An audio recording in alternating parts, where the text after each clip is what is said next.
पिछले साल डेढ़ साल का एक्सपीरियंस ये रहा कि पूरा देश लगभग मांग कर रहा था कि जन लोकपाल आंदोलन के दौरान के जन लोकपाल कानून पास किया जाए।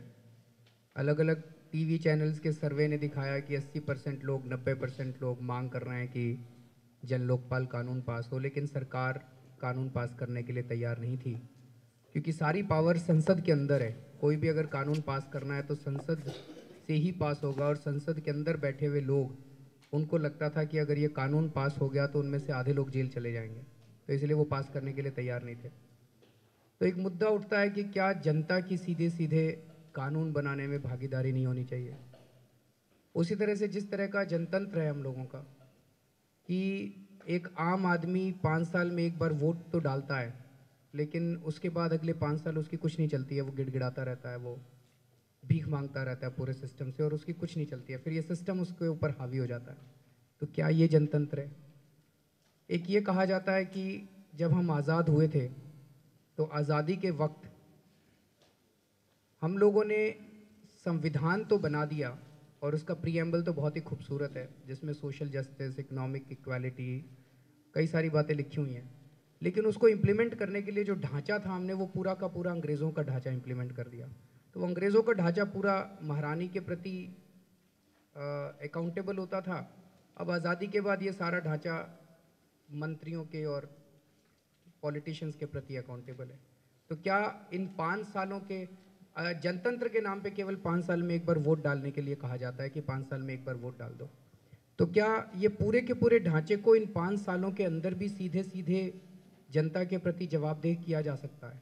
ये एक प्रश्न है, और इसके समाधान कई देशों ने भी ढूंढे हैं। हमारे प्राचीन काल में भी बहुत सारे इसके एग्जाम्पल्स मिलते हैं।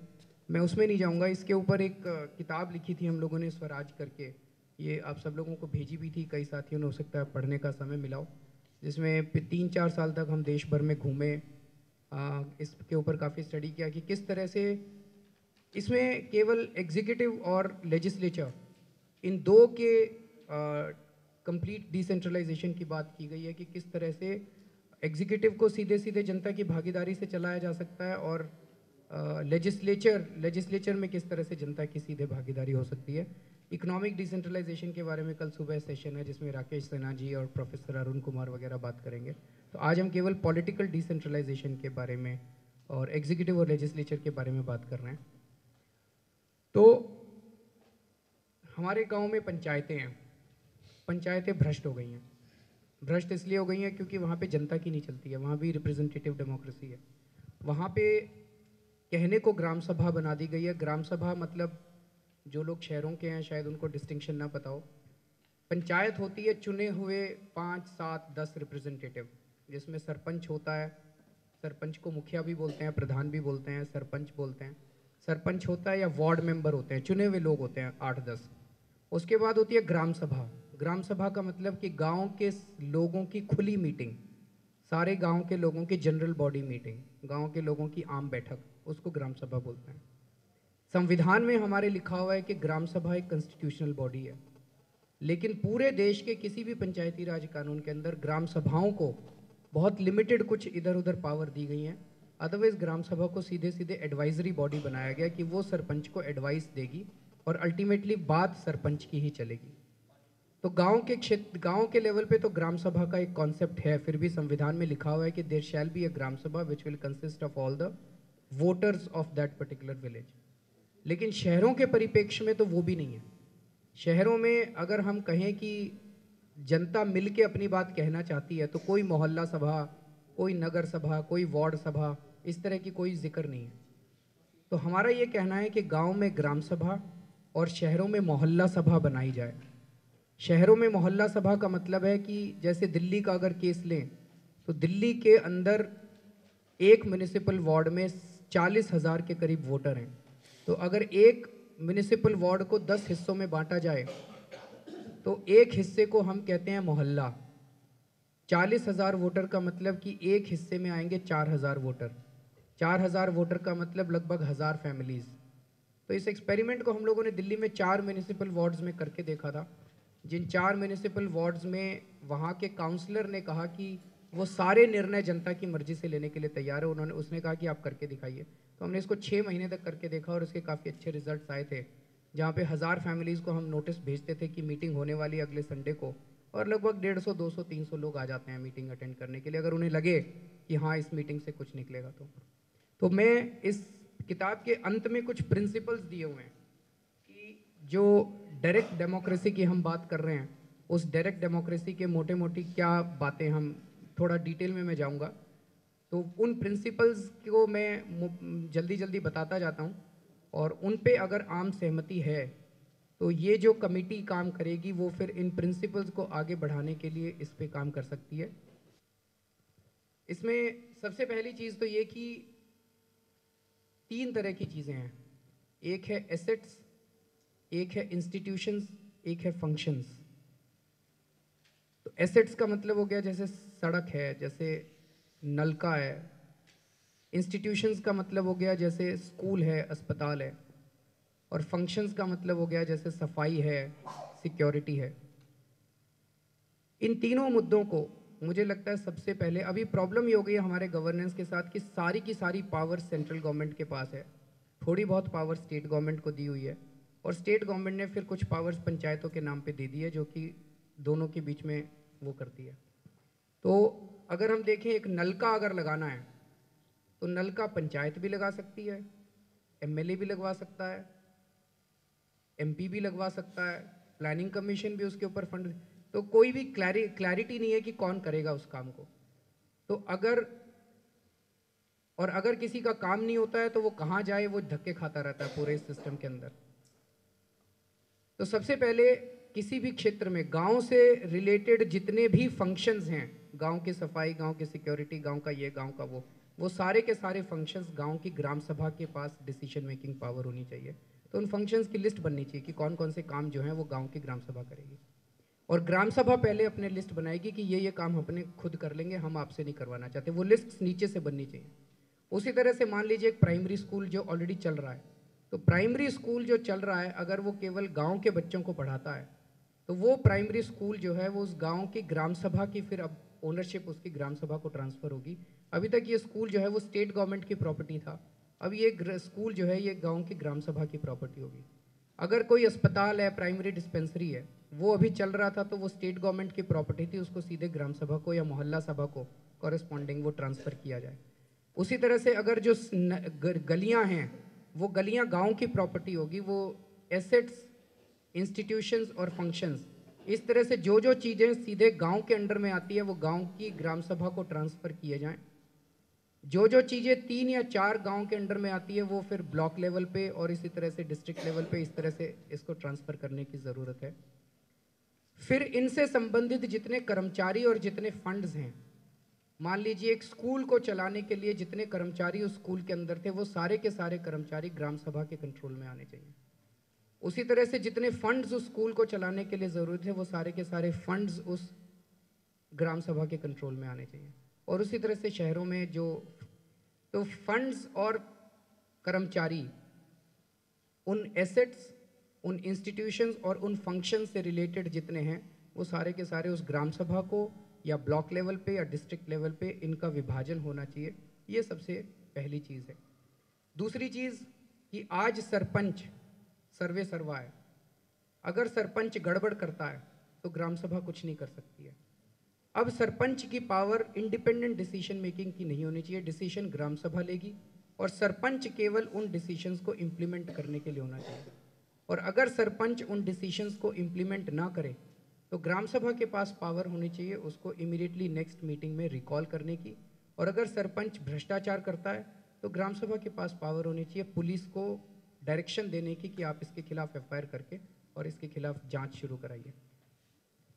इसमें बेसिक प्रिंसिपल यही है कि ग्राम स्तर का जो काम है वो गांव के लेवल पे होना चाहिए। फिर मैंने बताया सरकारी कर्मचारियों पर नियंत्रण, तो जो जो एसेट्स, इंस्टीट्यूशंस और फंक्शंस ग्राम सभा को ट्रांसफ़र किए जाएंगे या मोहल्ला सभा को ट्रांसफ़र किए जाएंगे, वो सारे के सारे उससे रिलेटेड एम्प्लॉयज़ जो हैं उनकी तनख्वाह, उनकी डिसिप्लिनरी प्रोसीडिंग्स और उनको निकालने की कार्रवाई वो सीधे सीधे ग्राम सभा के पास होनी चाहिए। अभी जितना सरकारी फंड पहुंचता है, हमने मध्य प्रदेश में आरटीआई फाइल की थी वहाँ पे पता चला कि लगभग 95% फंड जो गांव में पहुँचता है वो सारा टाइड फंड होता है। टाइड फंड का मतलब, जैसे वेस्ट बंगाल के गांव बहुत बड़े बड़े हैं, वहाँ पे एक गांव में 6 करोड़ रुपया पहुँचा, और वो 6 करोड़ रुपया वहाँ पे उन लोगों को स्कूल बनवाना था। स्कूल बनवाने के लिए उनको 20 लाख रुपया चाहिए था, लेकिन वो 20 लाख रुपया भी वो खर्च नहीं कर सकते, बिकॉज सारा का सारा 6 करोड़ रुपया किसी ना किसी योजना में आया था। फलानी योजना, ये योजना, वो योजना, वृद्धावस्था पेंशन, फलानी पेंशन, ये हर योजना टाइड फंड था, सारा का सारा टाइड फंड था। और ये सारी योजनाएं प्लानिंग कमीशन से बन के चलती हैं। यहाँ पे बैठ के ये सारे देश के गाँव के बारे में डिसाइड करते हैं कि इस गाँव में कितने नलके लगेंगे, इस गाँव में कितना। तो हमारा ये मानना है, जैसे केरला के अंदर 40% बजट सीधा सीधा पंचायतों के अकाउंट में पहुँच जाता है 1 अप्रैल को, वो सारा अनटाइड फंड होता है। तो अनटाइड फंड कम से कम 50% स्टेट का, और सेंटर से भी कोई भी ये जो ऊट पटांग की स्कीम्स ये लोग बना के, ये सारी स्कीम्स बंद होनी चाहिए। और सरकार का एक बड़ा हिस्सा बजट का ये सीधा सीधा 1 अप्रैल को रेस्पेक्टिव पंचायतों के अंदर ट्रांसफ़र हो जाए। एक बड़ी प्रॉब्लम ये भी आती है कि जब एक सरपंच को डिस्ट्रिक्ट ऑफिस से अपना फंड रिलीज़ कराने के लिए जाना पड़ता है तो उसको पैसे देने पड़ते हैं। तो अगर सीधा सीधा स्टेट गवर्नमेंट से जैसे बजट पास होता है, मुझे लगता है मिस्टर शर्मा ज़्यादा जानते हैं इसके बारे में, कि जब बजट पास होता है तो शायद सेंट्रल गवर्नमेंट का जैसे ही बजट पास होता है तो स्टेट का जो पोर्शन है immediately gets credited to the accounts of respective state government, it goes subsequently instalment. So वहाँ पे लोगों को, सरपंच को या वहाँ के लोगों को डिस्ट्रिक्ट ऑफिस के चक्कर ना काटने पड़े अपने फंड्स को रिलीज़ कराने के लिए। Whatever the funds are there, they should be credited directly to the accounts of respective panchayat, जितना भी उनका पोर्शन है। ब्लॉक एवं जिला पंचायत, अब कई बार देखने में आया कि गांव की ग्राम सभा ने कोई प्रपोजल पास किया। ये हरियाणा के कुछ साथियों ने एग्जाम्पल दिया था कि सारी ग्राम सभा, लोग कहते हैं ग्राम सभा में लोग आते नहीं है, ग्राम सभा में लोग आके करेंगे क्या? जो प्रपोजल ग्राम सभा पास करती है उसको मानते ही नहीं है। ग्राम सभा ने प्रपोजल पास किया, उन्होंने कहा हमें ये चाहिए, लेकिन वहाँ पे कलेक्टर की सेटिंग हो गई थी किसी ठेकेदार के साथ, तो उसने उस कलेक्टर को ऑलरेडी बोल दिया था कि 1000 गाँव के अंदर ये काम कर दो तुम। तो वो ग्राम सभा का प्रपोजल तो कैंसिल कर दिया गया, और सरपंचों को बुला के कहा गया कि तुम अपनी फर्जी ग्राम सभा दिखा दो और सारी। तो ये डिस्ट्रिक्ट कलेक्टर से जो फंड रिलीज कराने वाली बात है, ये नहीं होनी चाहिए। ये सीधा पैसा उनके पंचायतों के अकाउंट में जाना चाहिए। दूसरी चीज़, ब्लॉक लेवल पे और डिस्ट्रिक्ट लेवल पे जो योजनाएं बने, उन योजनाओं से डायरेक्टली अफेक्टेड जितने गांव हैं या मोहल्ले हैं, कि मान लीजिए कोई योजना बनती है उसमें 100 गांव अफेक्टेड हैं, तो जब तक वो 100 गांव की ग्राम सभाएं उस पर अप्रूवल ना दे दें, उसको पास ना कर दें। जैसे अगर हम कुडनकुलम का एग्जांपल लें, तो मान लीजिए न्यूक्लियर पावर लगाना है स्टेशन, तो उससे अफेक्टेड जितने विलेजेस हैं उनकी ग्राम सभाएं जब तक अप्रूवल ना दे दें, तब तक वो वाला प्रोजेक्ट पास नहीं होना चाहिए। तो ब्लॉक लेवल पे और डिस्ट्रिक्ट लेवल पे, कम से कम डिस्ट्रिक्ट लेवल तक कम से कम हम डायरेक्ट डेमोक्रेसी की बात कर सकते हैं। स्टेट लेवल और सेंट्रल लेवल पे हमारा मानना है कि जो स्टेट लेवल के और सेंट्रल, मान लीजिए एक स्टेट हाईवे बनना है या नेशनल हाईवे बनना, उस लेवल पे हमारा मानना है कि उल्टा होना चाहिए, कि अगर किसी को ऑब्जेक्शन है तो वो ऑब्जेक्शन कर सकते हैं, लेकिन सीधे अप्रूवल लेने की ज़रूरत स्टेट गवर्नमेंट को और सेंट्रल गवर्नमेंट को ना हो। नीति निर्माण एवं विधानसभाओं पर सीधा नियंत्रण, इस पे मुझे लगता है अतिशी और संदीप अगले सेशन में बोलेंगे, लेकिन हमारा इसमें कुछ कि अगर कोई 5% से ज़्यादा किसी स्टेट की ग्राम सभाएं कोई नया कानून प्रपोज करती हैं, तो स्टेट गवर्नमेंट की जिम्मेदारी हो कि उसकी एक कॉपी सारी ग्राम सभाओं में भेजेंगे, और अगर मेजॉरिटी ऑफ द ग्राम सभाज उस कानून को एंडोर्स कर देती हैं, तो स्टेट असेंबली की ये जिम्मेदारी होनी चाहिए। स्टेट असेंबली के लिए ज़रूरी होगा कि उस कानून को पास करें। उसी तरह से अगर कोई कानून स्टेट असेंबली पास करती है और उसके ऊपर 5% से ज़्यादा ग्राम सभाएं ऑब्जेक्ट करती हैं, तो उसकी ऑब्जेक्शन की एक कॉपी सारी ग्राम सभाओं में भेजी जाए, और अगर मेजॉरिटी ग्राम सभाएं उसको अमेंडमेंट को पास कर देती हैं, तो वो कानून को फिर अमेंडेड डिक्लेयर किया जाना चाहिए। तो ग्राम सभाओं को सीधे सीधे कानूनों के ऊपर भी वो करने की वो हो, कुछ एक लिस्ट बनाई जाए सारे कानूनों में। हमारा ये कहना है कि जो कानून असेंबली में प्रेजेंट किए जाते हैं, कुछ कैटेगरीज होनी चाहिए जिसमें ज़्यादा लार्जर पब्लिक इंटरेस्ट इन्वॉल्व है। वो कानून एमएलए की जिम्मेदारी हो कि वो वापस अपने एरिया में लेके आए और उसकी एक कॉपी सारी ग्राम सभाओं में भेजी जाए, ग्राम सभाओं में इजी लैंग्वेज में उसकी एक समरी बना के भेजी जाए। और अगर मेजॉरिटी ऑफ ग्राम सभा वो up MLA should not go according to the whip of the party. Party कहती है, विप देती है कि इसमें हाँ बोलो तो हाँ बोलता है ना। एमएलए को अपनी ग्राम सभाओं से पूछ के जाना चाहिए। तो ग्राम सभाएं जो उसको बोलती हैं, मेजॉरिटी ऑफ द ग्राम सभा जो बोलती हैं, वो ओपिनियन एमएलए वहाँ पे रखेगा, तब वो असली रिप्रेजेंटेटिव बनता है जनता का। केवल एक बार वोट पा जाने से वो रिप्रेजेंटेटिव नहीं बनता, वो जनता की आवाज़ होना चाहिए हर।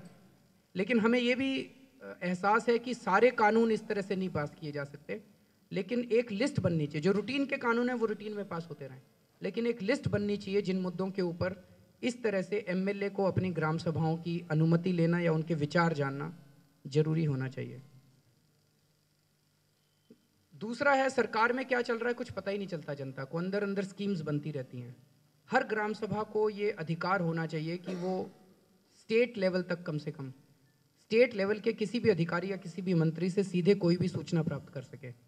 और अगर वो अधिकारी उस ग्राम सभा को सूचना नहीं देता है तो ग्राम सभा के पास अधिकार हो कि वो उस अधिकारी के ऊपर पेनल्टी लगा सके। तो स्टेट लेवल तक, चाहे चीफ मिनिस्टर से चाहे मिनिस्टर से, कोई भी ग्राम सभा सीधे सूचना मांग सके। पंचायतों में जितना भ्रष्टाचार होता है वो मैंने बताया कि ग्राम सभा के पास पावर होगी। अगर वो सरपंच उनकी बात नहीं मानता या सरपंच भ्रष्टाचार करता है तो ग्राम सभा सीधे सीधे इसके ऊपर पुलिस एक बहुत इंपॉर्टेंट चीज़ है जिसमें मैं कमेंट नहीं करूंगा। इसमें बहर साहब का काफ़ी एक्सपीरियंस है, अगर वो आते तो। उनका ये कहना है कि स्टेट पुलिस को दो पार्ट्स में डिवाइड करने की ज़रूरत है। एक स्टेट पुलिस होनी चाहिए और एक ग्राम सभा की अपनी पुलिस होनी चाहिए। मोहल्ला सभा की या वार्ड सभा की अपनी पुलिस होनी चाहिए, विच इज़ डायरेक्टली रिलेटेड। मोहल्ला सभा की या वार्ड सभा की और इधर ग्राम सभा की पुलिस उस गांव की सिक्योरिटी से रिलेटेड है, वो उनको डायरेक्टली रिपोर्ट करेगी। और स्टेट पुलिस तब पिक्चर में आएगी जब दो या दो से अधिक गांवों का कोई मामला सामने आएगा, तब वो पिक्चर में आएगी। लेकिन हमारे गांव में डायरेक्टली स्टेट पुलिस इंटरफेयर नहीं कर सकती। हमारे गांव में हमारे गांव की पुलिस इंटरफेयर करेगी, या हमारे मोहल्ले में हमारे। तो अभी जो जैसे दिल्ली में जो कांड हुआ, उसमें दिक्कत यह है कि सारी की सारी पुलिस तो होम मिनिस्टर को रिपोर्ट करती है, इसीलिए वो पुलिस हमारे को तवज्जो नहीं देती। आप 100 नंबर पे फ़ोन कर लीजिए, पीसीआर वैन कर लीजिए, ये सारी पुलिस का हम कुछ बिगाड़ ही नहीं सकते हैं। लेकिन अगर हमारे इलाके की हमारी अपनी पुलिस होगी, जिसको हर मोहल्ला सभा में मौजूद होना है, जिसकी तनख्वाह हम लोग देते हैं, जिसको रिपोर्ट हमें करना है, जिसकी अकाउंटेबिलिटी डायरेक्टली वहाँ के लोगों की तरफ है, तो वो पुलिस हमारी सुनवाई करेगी। लेकिन इसमें कई सारे क्वेश्चंस उठते हैं, वो क्वेश्चंस आप मुझसे मत पूछेगा क्योंकि इसमें कई सारे कॉम्प्लिकेशंस हैं। वो बहर साहब इसके ऊपर काम कर रहे हैं। वो क्योंकि अगर गांव की पुलिस है और वहाँ कास्ट प्रॉब्लम्स हो जाती हैं, कास्ट वॉर्स हो जाते हैं उस गांव में, तो वो पुलिस किसका साथ देगी? कई सारे क्वेश्चंस हैं जिसके जवाब मेरे पास नहीं है वो, लेकिन बहर साहब ने इस पर काफ़ी काम किया हुआ है। शराब का ठेका ग्राम सभा की अनुमति के बिना नहीं होना चाहिए। और इसमें जैसे मेधा जी वगैरह से भी हमने बात की कि उस ग्राम सभा में उपस्थित 90% महिलाएं अगर हाँ कहती हैं तभी शराब का ठेका खुलना चाहिए, which is almost saying that no शराब का ठेका। माइनिंग एंड इंडस्ट्रियल लाइसेंस, ये बहुत ज़रूरी है कि कोई भी इलाके में अगर कोई फैक्ट्री खुल रही है, कोई भी इलाके में अगर कोई माइन खुल रही है या कोई इंडस्ट्री खुल रही है, उसको लाइसेंस तब तक नहीं मिलेगा जब तक वहाँ की ग्राम सभा, जितनी अफेक्टेड ग्राम सभाएं हैं, वो उसको अप्रूवल नहीं देती हैं। भूमि अधिग्रहण पे मोटे मोटे तौर पे इस पे बहुत लंबा हम लोगों ने एक पॉलिसी, ड्राफ्ट पॉलिसी बनाई है, जिसमें हमारा मानना है कि जो भी प्रोजेक्ट है वो प्रोजेक्ट की कॉपी सारी अफेक्टेड मोहल्ले ग्राम सभाओं के पास आनी चाहिए। ग्राम सभाएं को 2 महीने का टाइम दिया जाए, ग्राम सभा उस पर डिस्कशन करे। Minor forest produce, minor minerals, इसकी सीधे सीधे ओनरशिप ग्राम सभा की होनी चाहिए। Major minerals, major forest produce, ये सब लोगों का मानना है कि ये नेशनल रिसोर्स है। हालांकि वो किसी एक गांव की धरती के नीचे हो सकता है, लेकिन उसके ऊपर ओनरशिप देश की है। तो इसके ऊपर एक पॉलिसीज़ जो भी बने, वो पॉलिसीज़ जो हैं वो वाइडर ग्राम सभाओं की सहमति से होनी चाहिए। लेकिन एक चीज़ तो ज़रूर होनी चाहिए, मोटे मोटे तौर पे इसमें 2-3 प्रिंसिपल्स हैं। एक प्रिंसिपल तो ये कि हम सारा अपना आयरन और निकाल के अगर एक्सपोर्ट कर देंगे तो थोड़े दिन के बाद आयरन और ही नहीं बचेगा, आने वाले जनरेशन्स के लिए आयरन और ही नहीं बचेगा। अब पता नहीं है कि सरकार ने कोई इस पर स्टडी कर रखी है कि नहीं कर रखी है, कि आज प्रेजेंट जनरेशन को कितनी ज़रूरत है, फ्यूचर जनरेशन को कितनी ज़रूरत है। तो इसके ऊपर अगर सरकार ने कोई स्टडी की है तो वो पब्लिक में आए, कि सरकार ने फ्यूचर जनरेशन्स के बारे में क्या सोचा है, या खुलेआम सारा अब लुटाना डिसाइड कर लिया, प्राइवेट कंपनी को माइन दे दो और वो माइन कर करके उसको एक्सपोर्ट करती रहे। ये देश के हित के लिए नहीं हो सकता। तो इसके ऊपर एक सोच बननी चाहिए जो कि एक वाइडर डिस्कशन से निकल के आए कि हमारे देश की जो मेजर मिनरल रिसोर्सेज हैं, मेजर फॉरेस्ट प्रोड्यूस है, ये कितना एक्सपोर्ट कर सकते हैं, कितना नहीं कर सकते, देश के लिए कितनी ज़रूरत है।